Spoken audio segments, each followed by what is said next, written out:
I drew my breath and told the camera the one sentence I'd promised never to say out loud. I found the room before anyone believed me, and the boy who drew the locked door was the one who led me there. My name is Ruth Marlowe.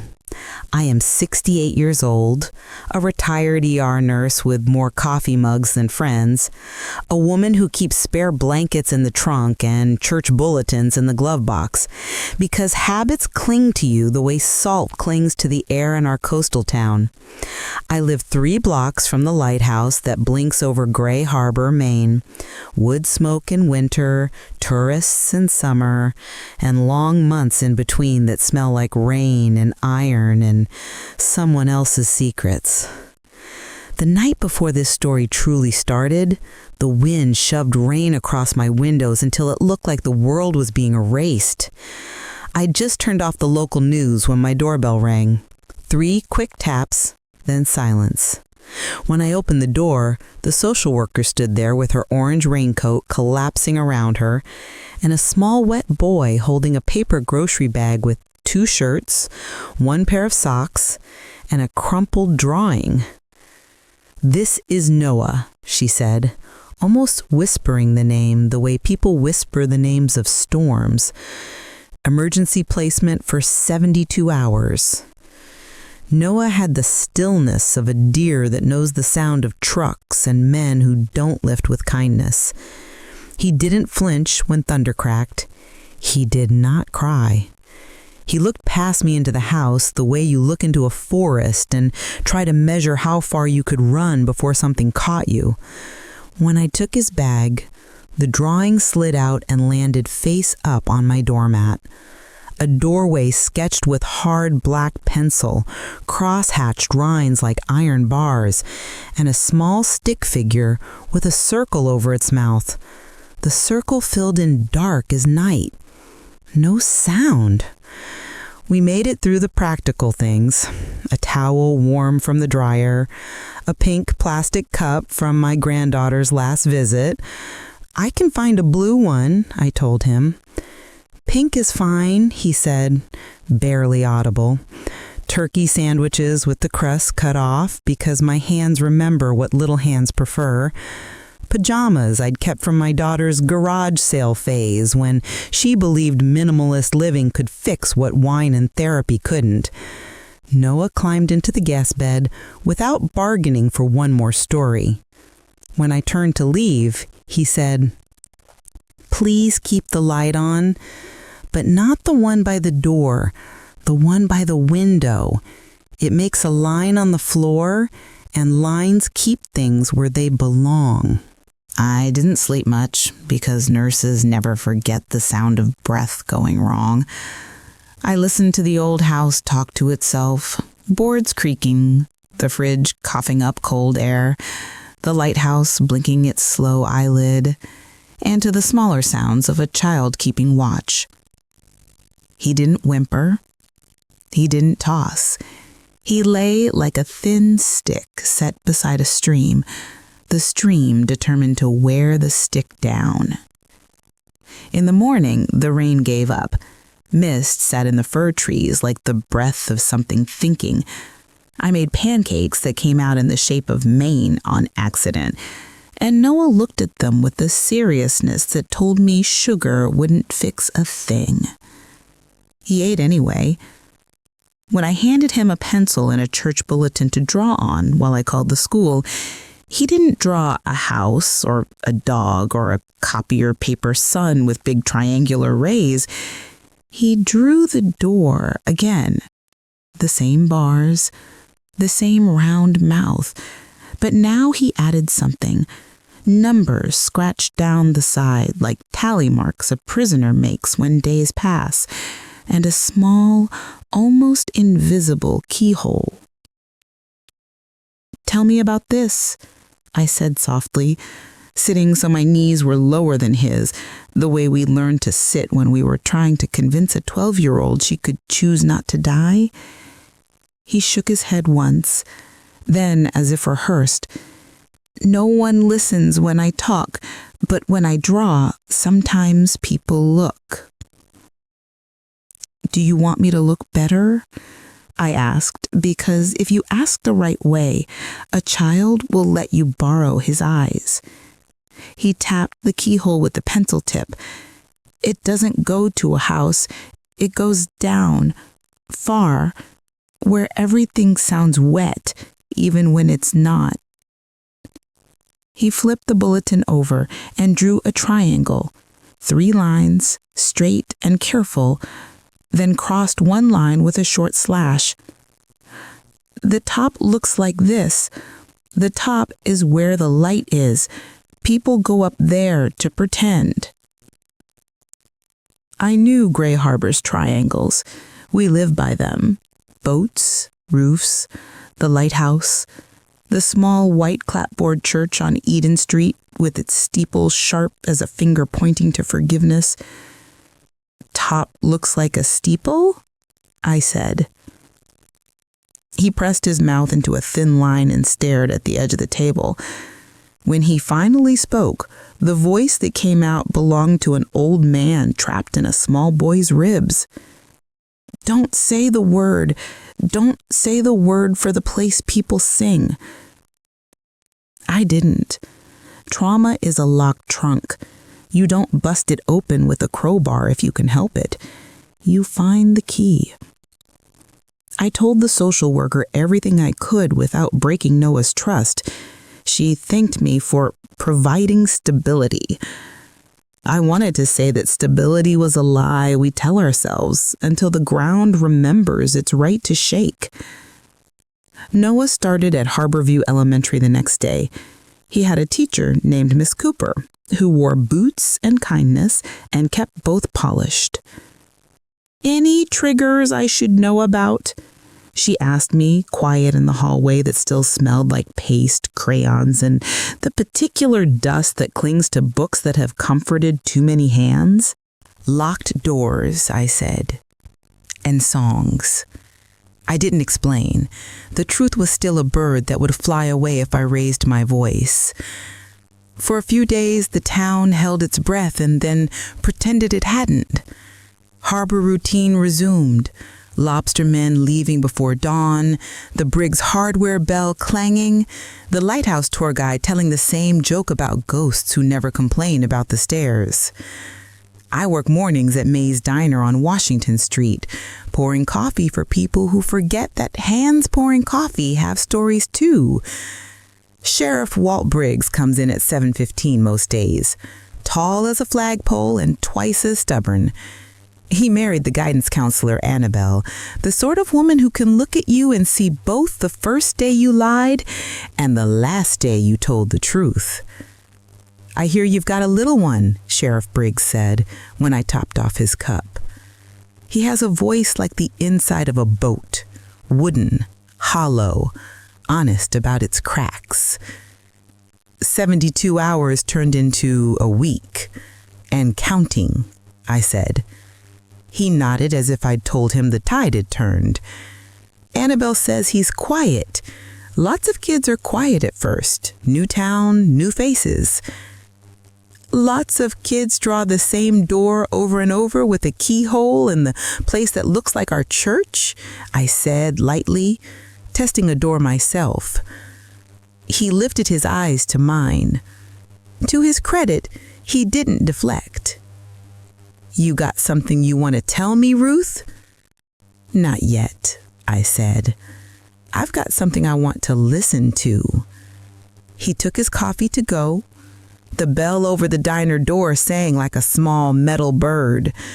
I washed mugs and told myself I was too old to start trouble and too trained to stop when trouble tapped a rhythm I recognized. In the ER, a mother's eyes were the first vital sign. In this town, a child's drawing felt the same. On Friday, Miss Cooper asked if I could come by after school. She said, I've got artwork I want you to see.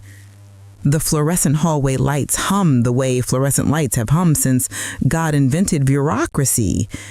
She laid the papers out on the reading rug as if we were about to tell a fortune. Noah had drawn the door again and again, but now there were additions. circles that look like drains, a rectangle that could only be a grate, and above everything, a spire. And one, he'd drawn 3 small stick figures in a row. The middle one had a slash where the mouth should be. The others had arms raised like waves. "What did he say?" I asked. "He doesn't say much," she said, "but today he said below. He said the below is where the sound lives." Then he erased the word church from the title of a book on my shelf. I felt my pulse in my fingertips, the way you do when you've been holding something too long, and finally put it down. "Has he mentioned names?" I asked. "People, places, anything?"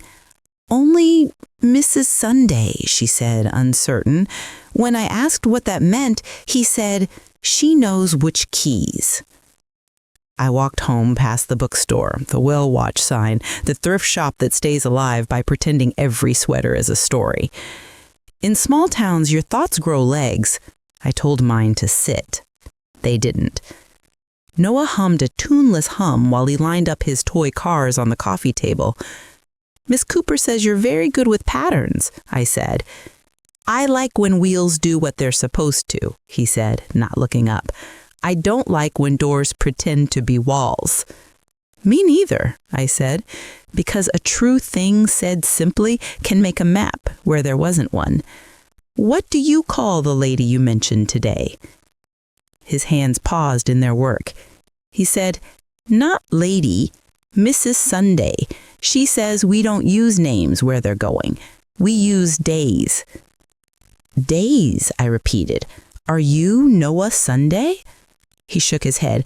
"I'm nobody Sunday. I'm supposed to keep my mouth circle shut." He tapped his lips with 2 fingers. "Circles mean no air comes out." I did not ask who told him that. I did not ask why. Sometimes the quickest way to kill a confession is to chase it with questions. That night, after he fell asleep with one sneaker still half on, I called my neighbor and oldest friend, Ellie Marsh. Ellie has known me since my hair was more hope than habit. She answers on the first ring, always, as if life is a test and she refuses to lose points on delay. "Tell me," she said. "I think there's a room," I said, "and I think our town has been singing over it." "Ruth," she said, with the warning kids have heard since trees had branches. "I know," I said, "but I know the sound of a false wall. The world makes one sound, and wood laid over stone makes another. I've spent half my life listening through doors to decide whether I could save a man with 2 hands." "You're going to go looking," she said, not asking. "I'm going to go listening," I said. "You'll come with me." "If you don't ask me to bring a flashlight, I'll bring 2, she said. We did the sensible things first. We went to the county records office, where papers make people brave. We asked to see the oldest map of Eden Street's white clapboard church, Holy Cross. The clerk wiped jelly from his chin and rolled out a parchment that smelled like cellars and sermons. The blueprint, ink brown to sepia, showed the original structure, then an addition built in 1963. Then another small square added in 2004, near the back, labeled simply storage. No basement was drawn, but under the 1963 edition, there was a faint pencil mark, a rectangle and ghost detail, then erased, or meant to be. "What's that?" I asked. "Probably nothing," the clerk said, same tone as a man telling you the lump is probably a cyst. "These old drafts get messy." I traced the rectangle with my fingertip. It matched the proportions of Noah's door if you laid a door down on its back and asked it to be a room. The next part of this story happens the way important things in small towns always do, half by accident, half by the way a broken thing calls to the person who knows how to fix it. Saturday morning, Ellie and I walked to the churchyard like we'd always meant to admire fall leaves. Annabelle, the sheriff's wife, stood near the side entrance with a clipboard and a smile that reached her eyes, but not her bones. "Bake sale on Tuesday," she said, checking a box. "You two always donate." Cinnamon bread, I said, and I'll see if I can find a jar of applesauce I hid from myself last winter. She laughed. She looked tired in the way women look tired when carrying something they promised to carry by themselves. You've taken in a foster boy, I heard? Word travels at the speed of gossip, Ellie said cheerfully, but it keeps the sidewalk swept. Annabelle looked at me too long for comfort, then blinked, then brightened the way a person brightens before she shuts a door. If you need anything, Ruth, you know... She glanced past us. Sheriff Briggs pulled up, his truck idling like a patient man. Annabelle waved, the clipboard shifting in her hands, the pen clattering to the ground, the tiny silver key on her lanyard flashing in the sun for a fraction of a second, then as a note only dogs can hear. We did not say anything about the key. We went home. We waited. We pretended to watch the lighthouse do the one trick it knows. All afternoon, Noah played with his cars and then fell asleep on the couch in the late light, mouth open, fist closed around the smallest toy. When the street lamps clicked on and Harbor went from postcard to honest, Ellie and I left. We told the babysitter we'd be home by 10. I told myself I was old enough to know better. Curiosity laughed. The side door to Holy Cross was locked. The door by the kitchen was locked. The small back door near the 2004 edition, paint peeling, no delivery sign, crooked, gave way after a nudge and a prayer. Inside smelt like bleach and hymnals. Our flashlight sliced the air, which is a dramatic way of saying we were scared, and the light made us feel less like we were trespassing on God. The storage room had everything storage rooms have. A broken nativity camel, 8 card tables, a cardboard box of single mittens that had lost their mates during coat drives. I tapped the floor with my knuckles. My bones know floors. 2 taps, hollow. 3 feet over, solid. 1 step, hollow again. This time the sound muffled, like a hand pressed against a mouth. Ellie heard it too. She's a math teacher. She knows the difference between music and math, and she knows when something is wrong with both. We found the trap door under the emergency blankets. The handle had been painted the same color as the floor, then carefully dusted with dirt to look old. I brushed the paint until the metal showed, then eased the ring up. The hinges sighed the way old hinges do when they've kept secrets for pay. The ladder led into cool breath. I went down first because nurses go first, because mothers do, because I didn't want anyone to say later that I hadn't put my body where my mouth had been. Ellie followed, flashlight gripped in her teeth for a moment while she unbundled the coil of fear from her spine. We stood on a packed earth floor braced by concrete ribs. Someone had tried to make this cellar new once, and then thought better of getting caught. "Listen," I whispered. We listened. The sound was there. The strange, wet without water sound Noah had named. Not a pipe, not a rat. A hum the size of a breath. We turned the corner and saw the door. It was exactly what Noah had drawn. Wood reinforced with iron, bars across a small upper window, the keyhole round and mean. The padlock was not new. It was careful, the kind of lock bought by someone who'd learned to stop trusting flimsy things. I put my palm flat against the wood. Heat, like a body had leaned there earlier and begged. "Ruth," Ellie said, and her voice told me both to stop and to keep going. I pressed my ear to the door. At first, nothing. Then the faintest sound. I almost believed I was inventing it to justify myself. Then clearer.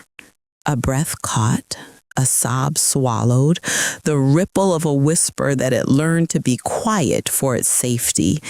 I closed my eyes. "Hello," I said softly, the way you talk to a premature baby through plastic. "Hello, sweetheart. I'm here. I'm right here." The breathing sharpened. A small hand sounded on the other side, palm against wood, the way you test the world to see if it will answer with skin. "Name?" I said, because in the ER, you start with the name so the person who is disappearing can hear the sound of herself. No answer. Then, so small, I felt the words more than heard them. Can't. Okay, I said, okay, we'll use math. Tap once for yes, twice for no. I could hear Ellie smiling, a broken smile in the dark. Is there one of you? Tap. 2, tap, tap. 3, tap. Are you hurt? Tap. Are you alone right now? Tap, tap. The breath hitched, the way silence buckles when footsteps go away. We did not bring bolt cutters. We didn't bring anything but our old bodies and a shared foolishness that felt like faith. We weren't going to break this lock tonight. I'd seen the kind of padlock that looks antique and costs more than a wedding cake. I took Ellie's phone and filmed the door, the lock, the tally mark scratched in the wood at ankle height, the grate to the left where air came from somewhere unholy. Then I said the one line I knew I had to say into the crack. I am coming back. I am bringing people who can open this. Don't use your voice if someone comes. Keep it for when the door isn't a liar anymore. We climbed up. We closed the trap.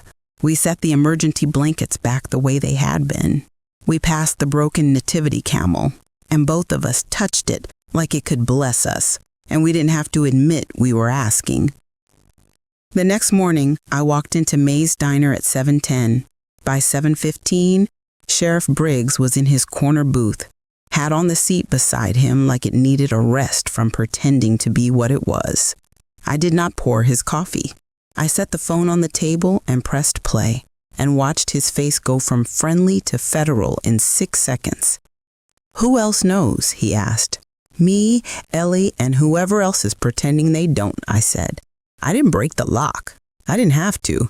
It broke me first. He looked at me like I was the map, and he'd been walking without one too long. You said down? Under Holy Cross, I said. Back addition, storage room, trap door. Someone erased a basement from the blueprint. This is the part where you tell me I've watched too many crime shows, and this is the part where I tell you I've watched too many boys turn their faces away from help to know this isn't that. He did not argue. He slid from the booth. He dialed without looking. Annabelle, he said into the phone, I need you to call Principal Hargrave and keep him there. I need you to pull the keys for Holy Cross from the safe. Yes, the church. No, I'm not joking. A deputy arrived with bolt cutters the size of a fishing joke. Another rolled up with the warrant paperwork half finished because the judge eats eggs here and answers to his own conscience when he has to. We walked to the church in a little parade that looked like a town remembering it has a spine. Annabelle was there with the ring of keys, the clipboard in her hand, her face pale in that particular way pale faces get when a body has decided it is done lying for other people. Keys, Sheriff Briggs said, and when she handed them over, I saw the smallest tremor in her wrist, as if a string tied to her from somewhere below had been plucked. We went in. We moved the blankets. The trap came up. The air breathed out. The ladder waited like a question. The deputy's flashlight found the tunnel. We went down. The lock looked at the cutters and laughed in a language only stubborn things know. Sheriff Briggs tried 3 keys, then 5. Then his mouth set in a line that made me want to set the world on fire for him. Stand back, he said finally, and signaled the deputy to take the bolt cutters to the hasp. Metal complained. Rust turned to dust. On the other side of the door, a small breath gathered itself. The last cut went through. The lock fell like a word that had finally told the truth. I put my hand on the door, then looked at the sheriff. He nodded once. I opened it. The room was barely a room. It was a holding place. 3 small cots, a bucket, a shelf with folded shirts like someone wanted to pretend this was a camp. 2 little faces in the dark, and a third shape under a blanket, still as a new moon. The taller child had hair matted into ropes, a strip of fabric tied around her wrist like someone's idea of naming a possession. The smaller child held the taller child's elbow. Both had the round mouths of sketch children who've learned sound as a currency they cannot afford.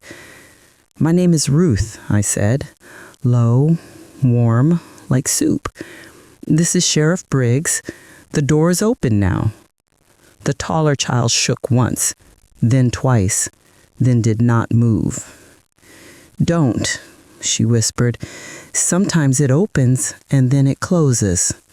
"Not this time," I said. "This is the time it stays honest." I stepped in, and the concrete smelled like damp and old prayers. I held out my hand. The small one reached first, fingertips like chipmunks. The taller one followed, her eyes doing the math of exits and returns. When their feet touched the ladder, I felt the house itself ease. The third shape under the blanket was a doll wrapped to look like a child, the kind of trick you leave for someone who doesn't look long enough.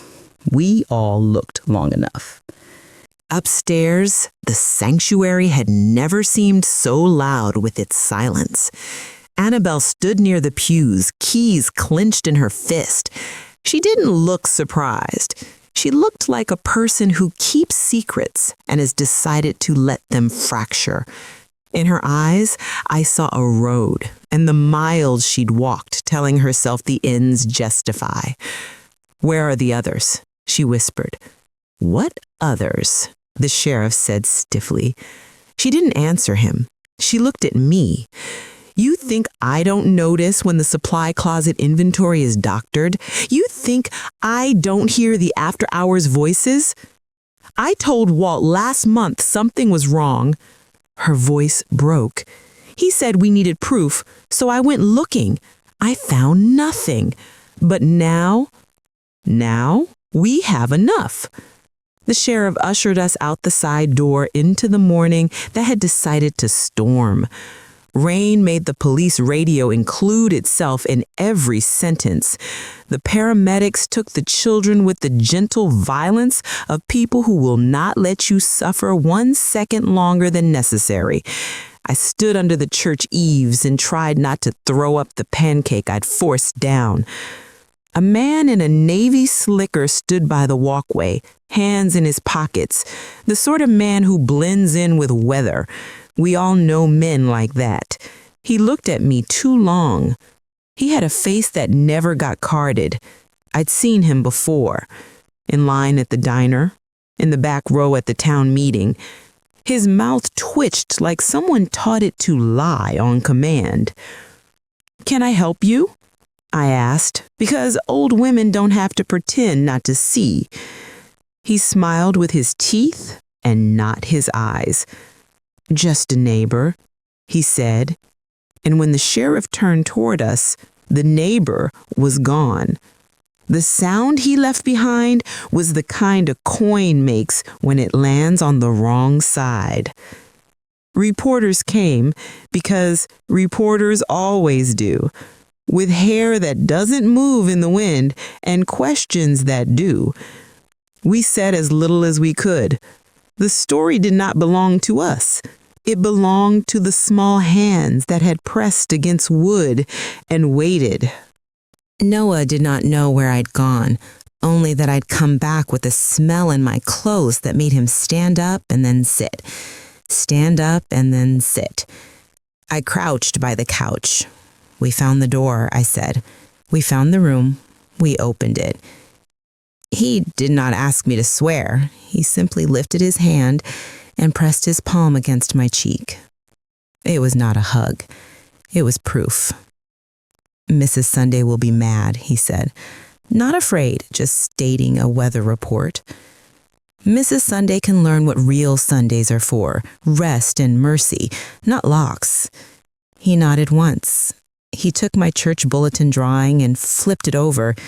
He drew a new door, wide open, no bars, and under it he wrote a word I'd never seen him write. Out. The town shifted around us the way towns do when a center of gravity changes. Parents counted their children twice. The thrift store closed early and the owner sat in the dark as if cataloging every sweater's history might save us. Sheriff Briggs made calls to the state, to Boston, to a task force whose name tasted like dust. The man in the Navy slicker didn't come back, but others did. The men who show up when a nest is poked.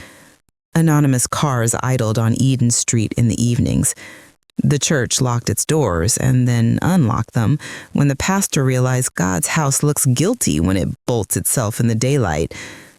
2 days later, Miss Cooper requested a meeting after school, the kind you walk into with a pen and leave with a stone.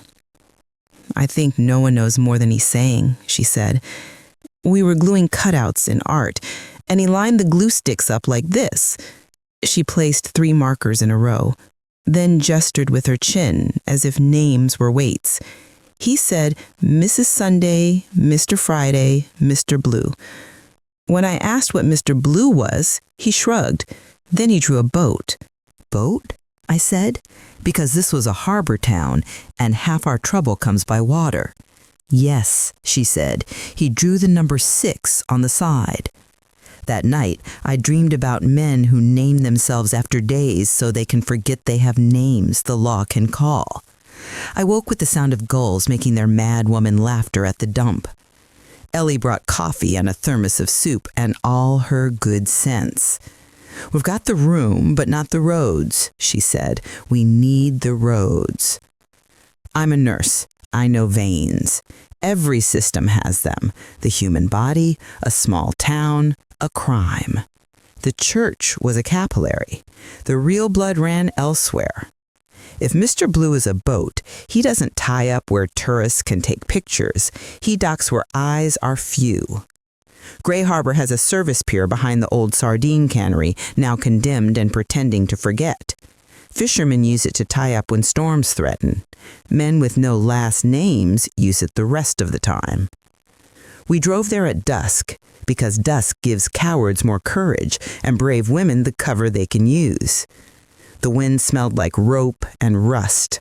A blue-hulled boat sat low in the water, the number 6 painted near the bow, white over blue. No one aboard. On the deck, a coil of yellow line looked like a snake promising to behave. I took a photograph because phones turn hunches into evidence. "Ruth," Ellie said, "a warning again, because there are rules even when you plan to break them, and one is this: don't get on a stranger's boat if you want to die in your own bed." We didn't. We didn't have to. A truck pulled up near the cannery door. 2 men got out, one with a Navy slicker I recognized, the other with hair so tidy the wind admired his dedication. The tidy man unlocked the back door of the cannery and held it open the way bad men do when they want to look like they have manners. The man in the slicker hauled a crate from the truck bed to the door. He did not look around. Guilty men look. Trained men don't. "License plate," Ellie whispered, as if the numbers might fly away if we shouted them. We wrote them down. We left before we learned anything else, because sometimes the lesson is this: you know enough to tell it to people with badges, and not enough to survive if you try the next thing by yourself. We drove straight to the sheriff. He stared at the photo and then at the plate numbers, and the muscles in his jaw did the kind of math that ends with guns and lawyers. "That's a state boat," he said. "Confiscated last year in a drug bust and reassigned to the harbor patrol." He looked up at me. "We don't have a harbor patrol." "Then who's patrolling?" I asked. "Rentals," he said, one bitter syllable. "The cannery's owned by a shell company that leases to a security firm that contracts with hell." He didn't finish. He didn't need to. We all know the anatomy of corruption when it says grace over our biscuits. He called the state. He called the task force whose name tasted like a 9-page PDF. I went home and made grilled cheese because trauma needs fat like engines need oil. Noah ate half and then lined up the crumbs to count his own quiet. When bedtime came, he asked for the window light again. "Tell me a story," he said when I tucked the blanket around his chin. He didn't say what kind. Once, there was a woman who thought she was done doing brave things, but then a boy showed her a door, and she learned bravery doesn't care how old your knees are. He smiled, a real one this time. "Does the woman get a prize?" "She gets to sleep eventually," I said, "and she gets a town back from the men who borrowed it without asking." The raid happened on a Wednesday because paperwork loves Wednesdays. The cannery door came open under warrant and gravity. The boat with the 6 had been moved downriver to a bend where the reference maps show nothing but reeds. Inside the cannery, they found crates that used to hold sardines and now held evidence of things people sell when they have learned what desperation will pay. Tally sheets, a ledger that used numbers instead of names, a Polaroid of a basement door with a lock we knew too well. 3 arrests in the first hour. 5 more names whispered by those 3 before midnight. One was the tidy man. One was Mr. Blue, whose real name looked smaller than he did. One was a woman I had never seen, the kind of woman who has practiced being invisible until a camera reminds her she still takes up space. She had a silver key on her chain. "Mrs. Sunday?" I asked the sheriff when he found me by the coffee urn at the station. He didn't answer. He didn't have to. Word had already begun its sprint through town, as if news knows exactly which alleys to take and which porches to skip. The whisper was that Mrs. Sunday worked where days are counted and mothers signed permission slips. The board convened an emergency session that smelled like panic and disinfectant. Annabelle sat in the back, her hands folded so hard the knuckles showed. When they led Miss Henley from the guidance office past the trophy case, the building seemed to lean away. She had a face that had been kind to some, hard to others. She had keys to everything and had learned which locks no one would check. When they asked her about Holy Cross, she said she volunteered there on Sundays.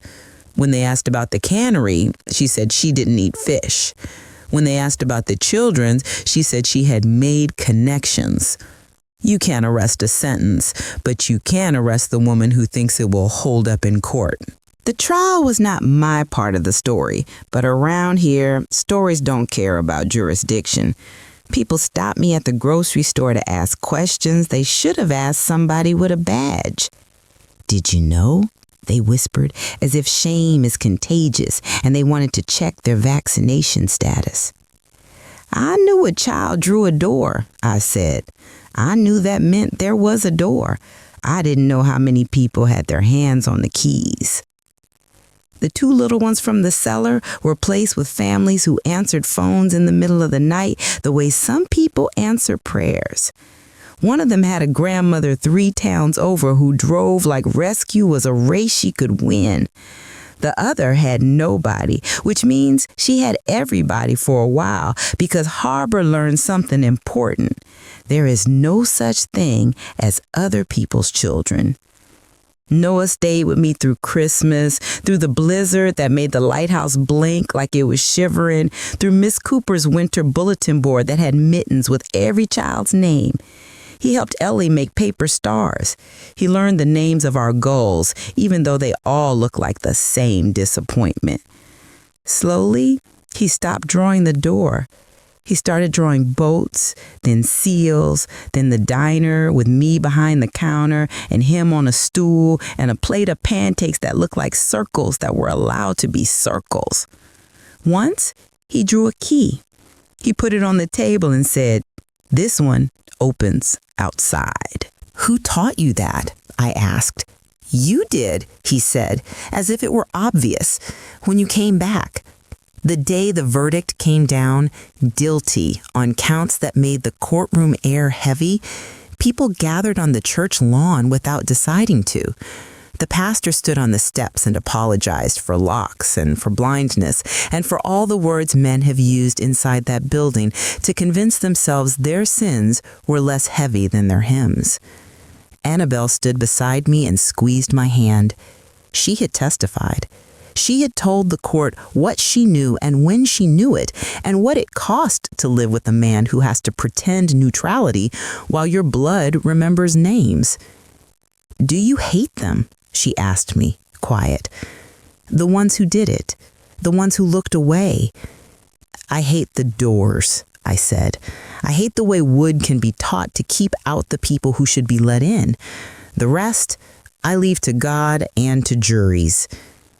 "What about forgiveness?" she asked, as if it were a word you could want and not want at the same time. "Forgiveness is a key you don't hand out until you're sure the locks are gone," I said. In the spring, a group of teenagers painted a mural on the side of the cannery. Waves, a lighthouse, a set of hands lifting a bar from a door. The bars were bent into letters. Out. The blue paint dripped a little where Mr. Blue's name had once seeped in. Nobody minded the drips. They looked like rain. On the anniversary I didn't plan to count, Miss Cooper hosted a small art show in the school library. Parents came, and the sort of people who say they're not crying came with tissues anyway. Noah stood in front of a frame that held two drawings side by side. The first, the locked door. The second, the door open wide with sunlight bars on the floor and 3 stick figures holding hands. Underneath, in the crooked print of children determined to be neat, he'd written, "Sometimes you have to tell a wall it's a door." After the applause, he leaned into my side and said, "Do we have to go to church now that the door is gone?" "We don't have to do anything that hurts you," I said. "We get to do the things that help you." I looked at the steeple visible through the library window. It didn't look like a finger anymore. It looked like a roof. We walked home past May's Diner, past Briggs Hardware, where a bell clanged for someone buying nails to mend something small. Sheriff Briggs leaned in the doorway like a man who learned his job is not just to catch, but to keep. He tipped his hat to Noah and to me and to the space between us where a new life was setting up furniture. At the house, Noah put his cars away in a straight line. He stood at the window and watched the lighthouse blink. "It blinks so the boats don't hit the rocks," he said, the way a person states a fact he once heard and now believes. "It blinks so the boats know someone on land is paying attention," I said. He nodded, satisfied. He picked up the pink cup and filled it with water without asking permission. He drank half, then set the cup on the table with a neatness you could call bravery if you wanted to be generous. I do. "You're not going to ask me to turn on the window light tonight," I said, a question that was mostly a thank you. "I might," he said, "but I know how to sleep when it's dark if I have to." "You don't have to," I said. "Not anymore." Before bed, he tugged my sleeve. "Tell me the sentence." "What sentence?" I asked. "The one you said to the door." I closed my eyes and felt the concrete under my feet, the iron in my hand, the breath on the other side. I said, "I'm coming back," I told him, and then I did. He seemed to weigh the words with his fingers as if he might tuck them under his pillow in case of emergency. "That's a good sentence," he said. "That's my favorite one." Later, after he fell asleep to the easy rhythm of a house that knows which noises belong to friends, I sat at the table with the church bulletin and a pencil. I drew a door, not the one that used to keep things in, the one we walk through without thinking, the front door, paint-chipped, matte crooked, wind chimes tangled from the last gale. I added a key hanging from a small brass hook. I wrote one word under it: home. People think stories end with verdicts or murals or the day the supply closet gets inventoried by someone you can trust. They don't. Stories end on quiet nights when nothing bad happens and you notice the relief like a new piece of furniture. They end when a boy who drew a locked door draws a field instead, with a dog that looks like a cloud and a sky that is too big to be held by ink. If you listen this far, I want you to know this isn't a story about me. It's a story about the sentence that can rewire a town. It's about the people under doors and the people above them, and the ones who learned to stand on the hinge until it creaked. It's about what we owe each other in places where we pretend not to see because seeing costs. I still refill coffee at Maze. I still roll my eyes at tourists who ask how we survive winter, like winter is a thing that happens to us and not a season we live through on purpose. I still drive with spare blankets in the trunk. When I pass Holy Cross, I see the glow of the stained glass on the grass, and sometimes I park and go inside and sit in the third pew from the back and say nothing. I don't pray for forgiveness or for justice. I pray for good hinges and clean locks and people who remember which keys they never had the right to take. A few months ago, a woman stopped me by the harbor. She had a small face and a mouth that had learned to be brave. "Are you the one?" she asked. "The one who opened the door?" "No," I said. "I'm the one who listened to a boy who did." At home, Noah drew one more door. He handed it to me at the kitchen table the way you hand someone a very small animal you don't want to drop. This door had a wreath. The keyhole was gone. On the mat, he wrote 2 words in the careful capitals of a child who has decided his hand can be trusted: "Welcome home." I taped it to the fridge. I made pancakes in the shape of nothing at all. We ate them with syrup and a noise that sounded like a family, remembering how to chew and speak and laugh at the same time. When the lighthouse blinked, we didn't count. We let it. We knew, finally and for as long as doors have edges, that the light was for us and the open was ours. And the sentence that saved us could be said in 100 houses and mean the same thing: "I'm coming back." And then we did.